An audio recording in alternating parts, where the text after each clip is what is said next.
बच्चों, welcome to our channel let us understand. बच्चों, आज हम कक्षा 7वीं नदी शब्द रूप करेंगे। जैसा कि आप सबको पता है, नदी स्त्रीलिंग में काउंट होता है, स्त्रीलिंग है ये, तो इसीलिए इसका जो शब्द रूप है उसे इकारांत स्त्रीलिंग शब्द भी कहते हैं। संस्कृत में 8 विभक्तियां हैं: प्रथमा, द्वितीया, तृतीया, चतुर्थी, पंचमी, षष्ठी, सप्तमी और अंत में है संबोधन। इसी तरह से आप लोगों को पता ही है कि संस्कृत में वचन भी 3 होते हैं: एक वचन, द्विवचन और बहुवचन। सबसे पहले तो मैं आपको एक बात बताती हूँ, जैसे जो हिंदी में ध शब्द होता है उसे आप ध पढ़ेंगे क्योंकि उसकी घुंडी ऊपर से मुड़ी होती है, लेकिन एक शब्द होता है द्य।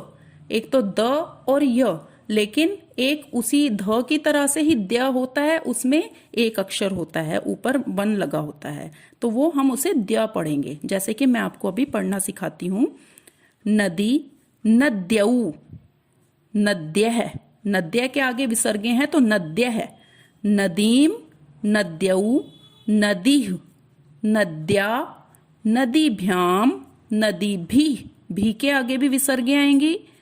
नद्यई, अब द्य के ऊपर 2 मात्राएं हैं, इसलिए इसे हम नद्यई बोलेंगे। नद्यई, नदीभ्याम, नदीभ्यः, नद्याः, नदीभ्याम, नदीभ्यः, नद्याः, नद्योः, नदीनाम, नद्याम, नद्योः, नदीषु। और अंत में संबोधन है। संबोधन का मतलब होता है जैसे हम किसी को बुलाते हैं, जैसे आपकी मदर आपको बुलाती हैं, अरे इधर आओ, ए इधर आओ, तो जब हम नाम लेने से पहले जो हम हे, अरे, रे लगाते हैं वो संबोधन होता है। तो इसे हम बोलेंगे हे नदी, हे नद्यऊ, हे नद्यः। इस तरह से बच्चों ये हमारा हुआ नदी का शब्द रूप, और इसके बाद हम अगला शब्द रूप कक्षा 7वीं के लिए ही लेकर आएंगे जो मति का होगा।